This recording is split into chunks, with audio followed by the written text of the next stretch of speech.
So, But I was, with all the wineries you've been to, would you be interested in opening your own winery?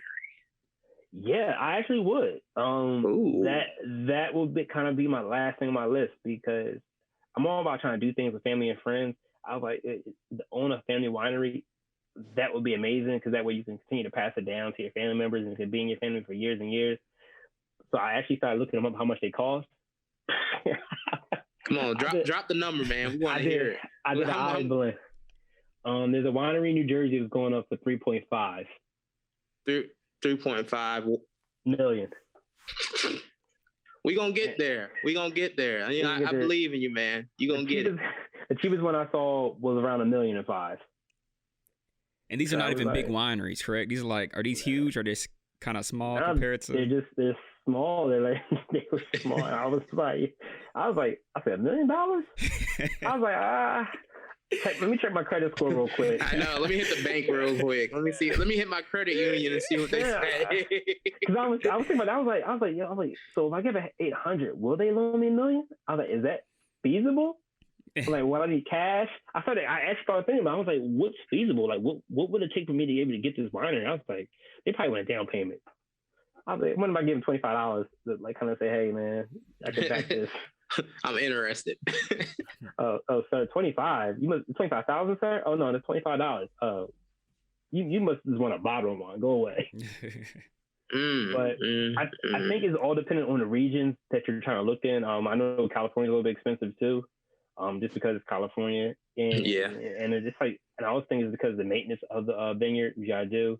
You gotta the amount of water you're taking up and resources, so you gotta kind of consider that as well. So I guess it's kind of all factored into the price. But I was like, it didn't sound too crazy for me, like $1 million. But when I saw that 3.5, that kind of took me back a little bit.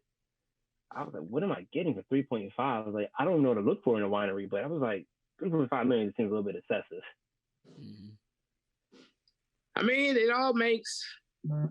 it makes sense. I mean, when it comes to things like that, like, 'cause I used to be like in the chicken industry, because like a chicken house, like a small one, is about 500,000 started at, So anything when you producing a lot of like a commodity almost, it's gonna be a hefty investment. But I mean, eventually it'll pay off though, because like you said, everybody drinks wine, so.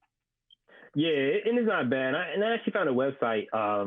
It's called it's called LoopNet for vineyards for sale. So you can actually figure out some vineyards and all that was going on for sale. And some of them aren't too excessive, but they're just not in the area. So like I remember I was looking at one like in random areas. Like you can go to I would say Portland. One was like 400,000.